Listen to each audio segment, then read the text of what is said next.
situations will bow before you. The mountains will bow before you. I say the opposition will bow before you. Hey, the difficulties will bow before you. There is power in prayer.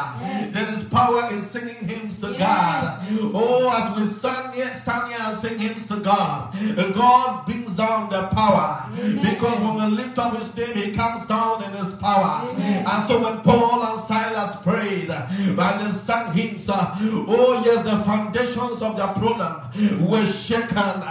Oh, I said that there was an earthquake. That earthquake actually occurs in the spirit, and I can see a spiritual earthquake happening. I can see a spiritual earthquake happening in your situation. Oh, the foundations are shaken, and you are totally liberated. And there is a way for you.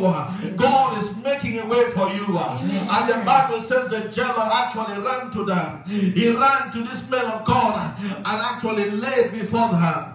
He bowed before them. Oh, and let us see what he said. And he said,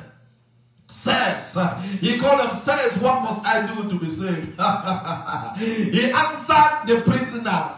He answered the convicts and told them, says, what can I do to be saved? God is your salvation. Amen. I said, God is your salvation. Amen.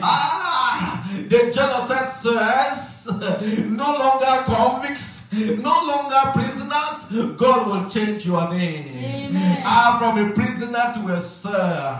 From a convict to a sir. He addressed them as sirs. What can I do to be saved? What a fundamental question. A prayer makes the difference. Sometimes we become tired of praying. But Jesus actually made the disciples understand that men ought not to. Men ought to pray and not to faint. Men ought always to do what? To pray and not to faint. It might not appear the way you see it. Things may not even look the way you want them to be. They might continuously be darkness, but continue to pray.